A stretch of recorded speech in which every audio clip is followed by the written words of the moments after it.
"This is ridiculous, Sarah," my father said, setting down his wine glass with enough force to make the silverware rattle. "You're throwing away a perfectly good career for what? Some internet business?" I sat at our family's ornate dining table, trying to keep my expression neutral as my father's words cut through me. The weekly Sunday dinner had turned into yet another interrogation about my life choices. The familiar scent of my mother's pot roast filled the air, but my appetite had vanished. "Dad, I've done my research." I began, keeping my voice steady. "The market for sustainable home products is growing, and my prototype, my brother Marcus interrupted with a smirk. "You mean those eco-friendly cleaning supplies you're mixing up in your garage? Come on, sis, be realistic." My mother reached across the table, patting my hand in that condescending way that made me feel like a child. "Sweetheart, we just want what's best for you. Your position at Anderson & Mills is so prestigious. Why would you give up being a senior marketing executive to sell soap?"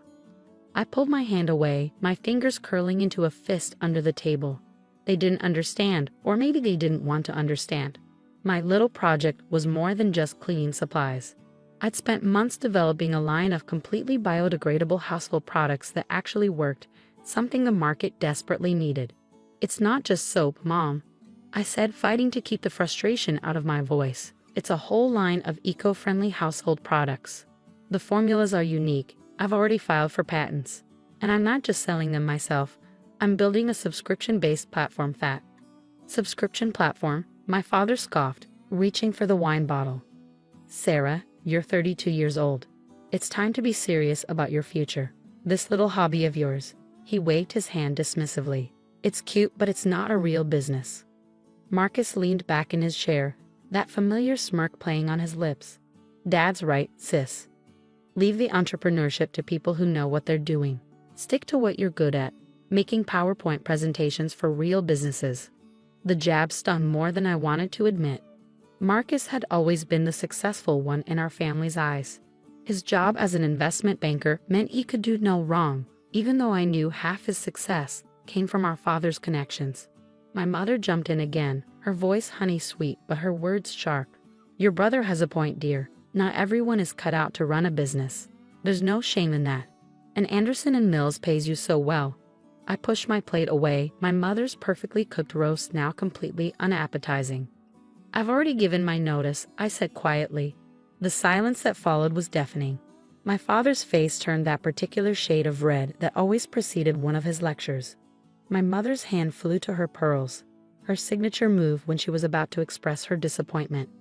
Marcus just smirked wider, clearly enjoying the show. "You what?" My father finally managed, his voice dangerously low. "I gave my notice." I repeated, stronger this time. "My last day is in 2 weeks. I've saved enough to cover my expenses for the next year, and I've already secured some initial interest from several retailers." "Interest doesn't pay bills, Sarah," my father snapped. "This is exactly your problem. You don't think things through. You live in this fantasy world where everyone wants to buy overpriced, eco-friendly products. The market research shows." "Market research?" Marcus interrupted again. "Let me guess, you Googled green cleaning products and decided you could compete with actual companies? This isn't a game, Sarah. Real businesses require real experience, real connections. Like the connections Dad gave you." The words slipped out before I could stop them. Marcus's face darkened. "I earned my position." "Enough." My father's voice boomed across the table. He fixed me with that disappointed stare I'd grown so familiar with over the years. "Sarah, this conversation is over. You will not quit your job for this ridiculous scheme. I forbid it." I almost laughed at that. "Forbid it? Dad, I'm not 16 anymore. You can't forbid me from doing anything." "No, but I can tell you exactly what's going to happen," he said, leaning forward. "You'll quit your job, burn through your savings trying to sell these little homemade products of yours, and in 6 months you'll come crawling back, begging for help finding another position. And do you know what will happen then?" I met his gaze, refusing to look away. "What, Dad?" "You'll have destroyed your career for nothing. No reputable company will touch you after you've wasted time playing entrepreneur. You'll end up having to start over at entry level. If you're lucky." He sat back, satisfied with his prediction. "Is that what you want?" "Your father's right," my mother chimed in. "Think about your future, dear. What about marriage? What man wants to marry a woman who makes soap in her garage? I stood up, my chair scraping against the hardwood floor. I have thought about my future. That's exactly why I'm doing this. And I'm not asking for your permission or your approval. I'm telling you what I'm doing. Then you're a fool, my father said flatly.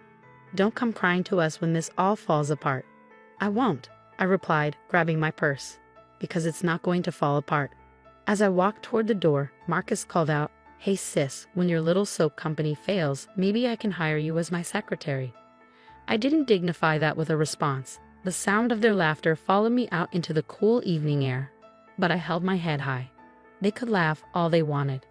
I knew something they didn't. I was going to succeed, not just to prove them wrong, but to prove myself right. That night, as I sat in my apartment reviewing my business plan for the 100th time, their words kept echoing in my head. But instead of discouraging me, they fueled my determination. Every spreadsheet, every projection, every carefully crafted marketing strategy reminded me that I wasn't just chasing a dream. I was building something real. My phone buzzed with a text from my best friend Emma. "How'd it go with the family?" I typed back, "About as well as expected. They think I'm crazy." Her response came quickly. "They thought Edison was crazy too. You've got this. Need help with production tomorrow?" I smiled, grateful for the one person who supported me from the start. Emma had been my guinea pig for every formula, helping me perfect each product until it was better than anything on the market. She believed in me even when my own family didn't. "Thanks," I replied, "but I've got a meeting with that retail chain tomorrow." Rain check. "A meeting? That's huge. Why didn't you tell your family about that?" I sighed, setting down my phone. I hadn't told them because they wouldn't have cared. To them, I was just playing at being a businesswoman. They couldn't see what I saw: the gap in the market, the growing demand for truly sustainable products, the potential for something revolutionary. The next morning, I stood in my garage-turned laboratory surrounded by my prototypes. Each bottle, each formula represented countless hours of research and development. I'd invested every spare moment of the past year into perfecting these products, working late into the night after my day job, spending weekends testing and retesting until everything was exactly right. My phone buzzed again, a reminder for my meeting with Green Living Essentials, one of the largest eco-friendly retail chains in the country. I'd managed to get a meeting with their purchasing director through sheer persistence and a carefully crafted pitch deck. This could be the break I needed. As I got ready, I thought about my father's words from the night before. He was right about one thing: this wasn't a game. But he was wrong about everything else. This wasn't a hobby or a fantasy or a ridiculous scheme. This was my future, and I was ready to fight for it. I grabbed my samples and my presentation materials, taking one last look around my garage workspace. Soon, if everything went according to plan, I'd need a much bigger facility. But for now, this was where my dream was taking shape, one eco-friendly product at a time. The meeting with Green Living Essentials went better than I could have hoped. Sarah Chin, the purchasing director, was impressed not just with my products but with my entire business model. "The subscription platform is brilliant," she said, examining one of my all-purpose cleaners. "And these formulas, they're unlike anything we've seen. You said you filed for patents." I nodded, trying to contain my excitement. "Yes, all the formulas are patent pending. I've developed a unique process that makes them more effective than traditional cleaning products while being completely biodegradable." She set down the bottle and looked at me seriously. "We'd like to start with a trial run in our West Coast stores. If the sales data is good, we can discuss a national rollout." My heart nearly stopped. "A national rollout?" "Your timing is perfect," she continued. "Our customers are demanding more sustainable options, and your products fill a gap in our current offerings. Plus, the subscription model could be a game changer." I left the meeting with a purchase order for the trial run and a head spinning with possibilities. This was really happening. My little project was about to be in stores across the West Coast. But as I drove home, reality set in. To fulfill this order, I'd need to scale up production significantly. My garage operation wouldn't cut it anymore. I'd need space, equipment, staff, and fast. I spent the next week reaching out to investors, refinancing my condo, and putting together a business plan that would make this work. Every spare moment was dedicated to finding solutions to the countless challenges ahead. My family, meanwhile, remained blissfully unaware of these developments. At the next Sunday dinner, they continued their campaign of doubt and disapproval.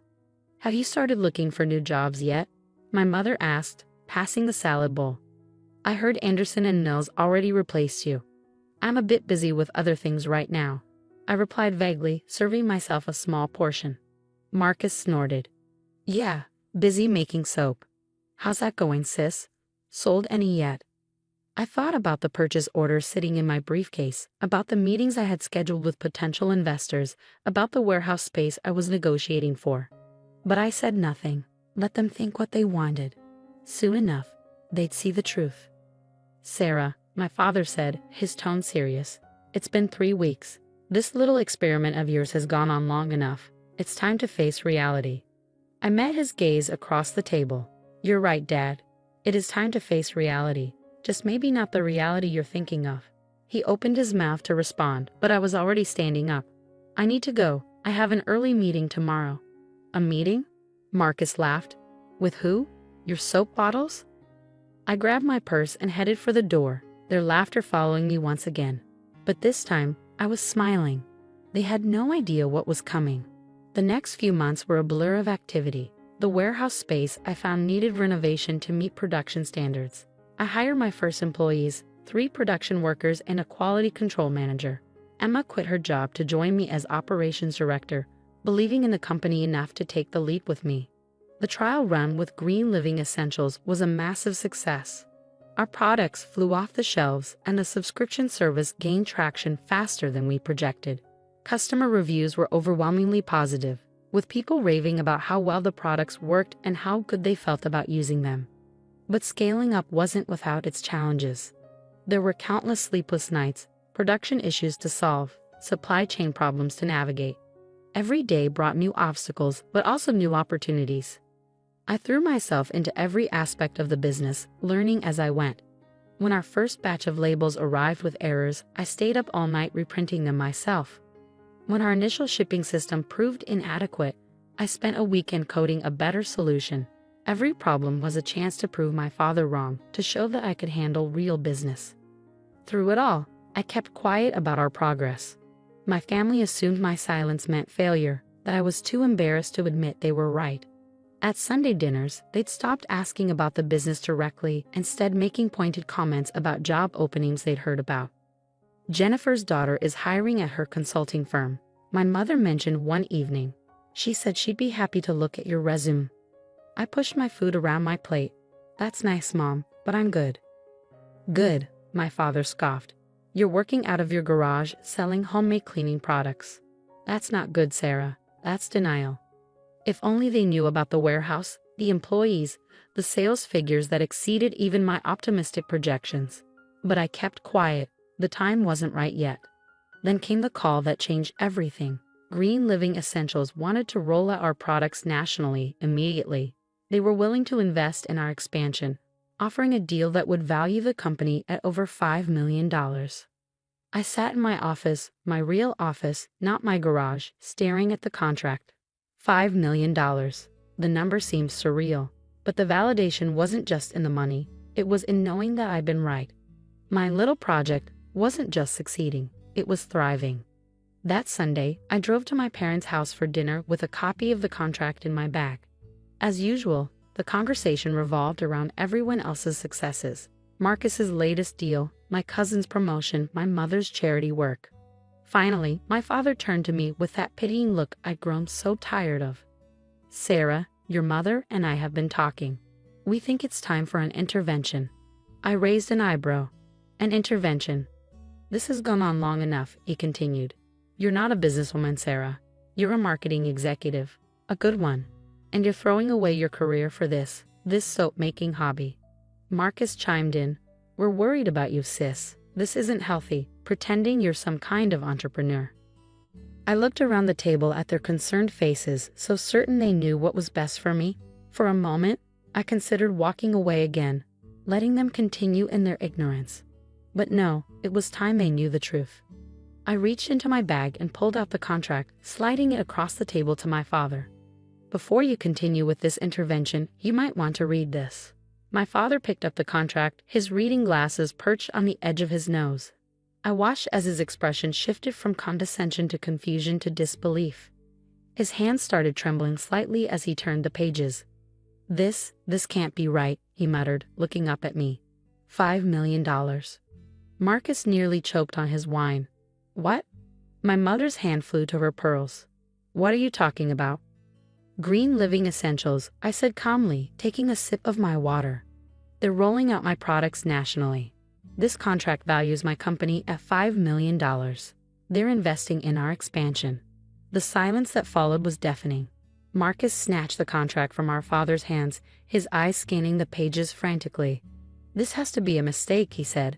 There's no way your little soap company is worth $5 million. It's not just soap, I replied, my voice steady. It's a full line of eco-friendly household products, with patents pending on all our formulas.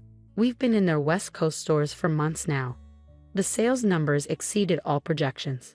My father's face had turned an interesting shade of red, but for once it wasn't from anger. He looked stunned. You've been running this operation all this time, while you thought I was failing. I finished for him. Yes.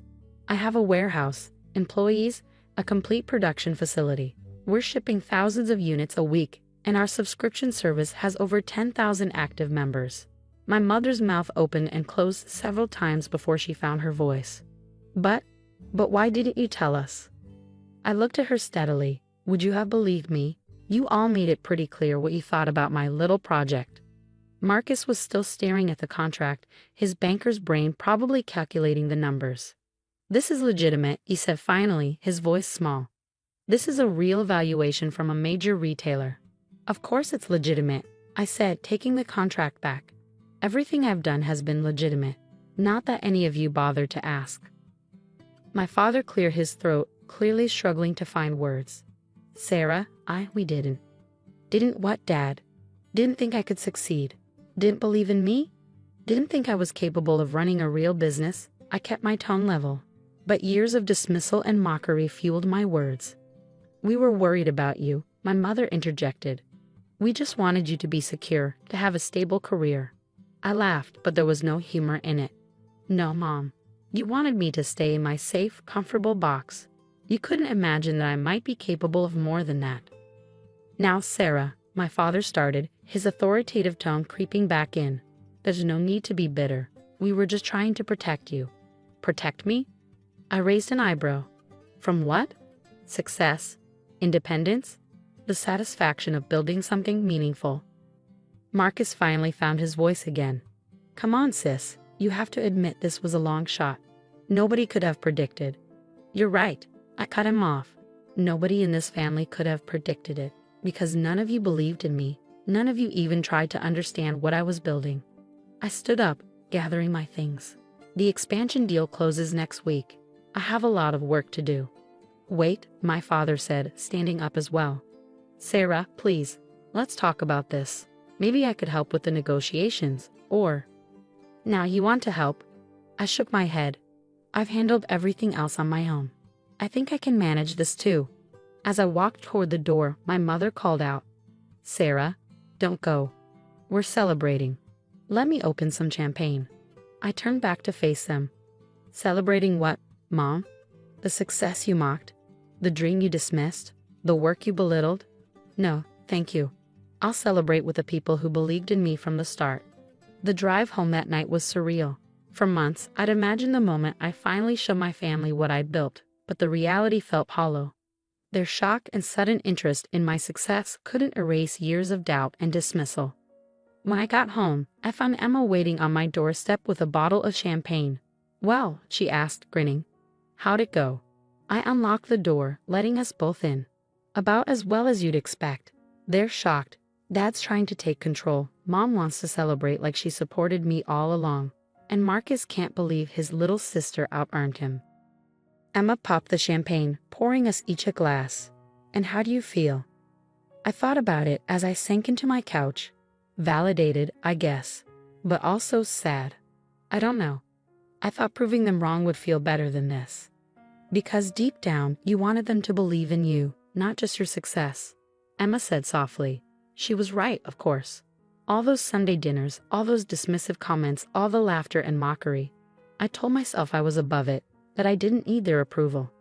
But some part of me had always hoped they'd see what I saw, believed in what I was building.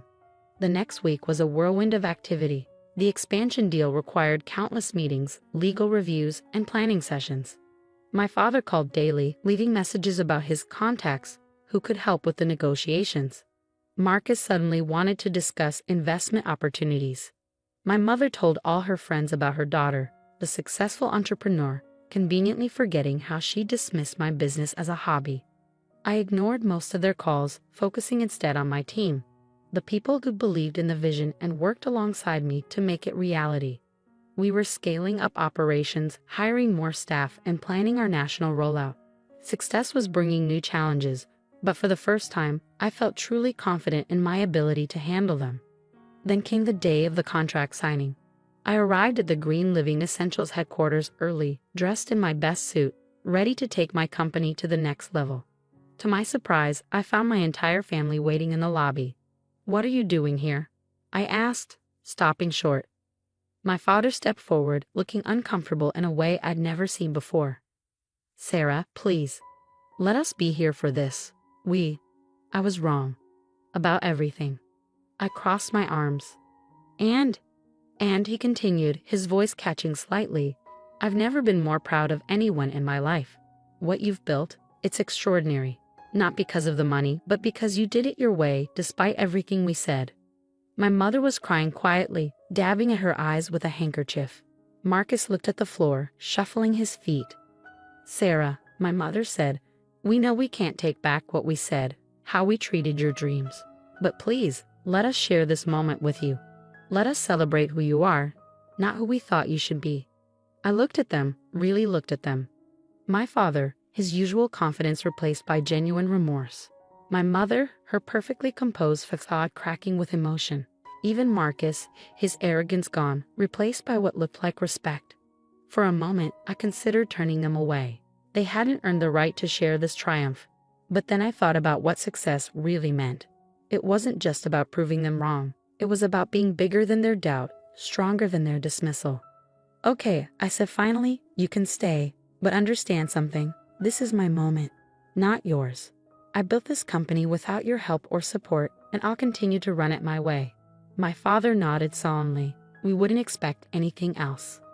The signing ceremony was everything I dreamed of and more. As I put my name on the contract that would take my company national, I felt the weight of the past year, all the doubt, all the mockery, all the sleepless nights and endless work, lift from my shoulders. Afterward, at the celebration lunch, my father stood to make a toast. The old me would have tensed, waiting for some backhanded compliment or subtle dig. But as I looked at him now, I saw something different in his eyes. "To my daughter," he said, his voice thick with emotion, "who taught me the most valuable lesson of my life. That success isn't about following someone else's path. It's about having the courage to forge your own. Sarah, you didn't just build a company. You showed us all what it means to believe in yourself when no one else does." I was wrong, and I have never been happier to admit it. Tears pricked at my eyes, but I held them back. This wasn't about their approval anymore. It was about something bigger. The realization that sometimes the people who doubt you the most can become your biggest supporters, but only after you prove you never needed their support in the first place. That evening, as I sat in my office overlooking the city, I thought about how far I'd come. The garage workspace was now a state-of-the-art production facility. The little project was now a $1 million company. And the daughter they dismissed as a dreamer was now a CEO they had to respect. My phone buzzed with a text from Emma. "Dinner to celebrate. The whole team wants to toast their fearless leader." I smiled, thinking about my real family, the people who'd believed in me, worked with me, supported me when it mattered most. "On my way," I replied. As I gathered my things, my eye caught the framed photo on my desk. The first bottle of cleaning solution I ever made, labeled with a handwritten sticker in my messy scrawl. I kept it as a reminder of where I started, but now it meant something more. It was proof that sometimes the biggest success stories start in a garage, with nothing but a dream and the determination to prove everyone wrong. My father's words from that first Sunday dinner echoed in my mind. Don't come crying to us when this all falls apart." I smiled, grabbing my keys. They were right about one thing. Everything did fall apart. Their expectations, their doubts, their certainty about what I could and couldn't achieve. It all crumbled in the face of what I built. But that's the thing about success. It doesn't ask permission. It doesn't wait for approval. It simply demands that you believe in yourself enough to prove everyone else wrong. As I walked out of my office that night, I thought about all the other dreamers out there, facing their own Sunday dinners, their own doubting families, their own uphill battles. I hope they would remember what I learned, that sometimes the people who laugh at your dreams are the ones who will cheer the loudest when you achieve them. Not because they believed in you, but because you believed in yourself enough for everyone. And in the end, that's what makes success truly sweet. Not proving others wrong, but proving yourself right.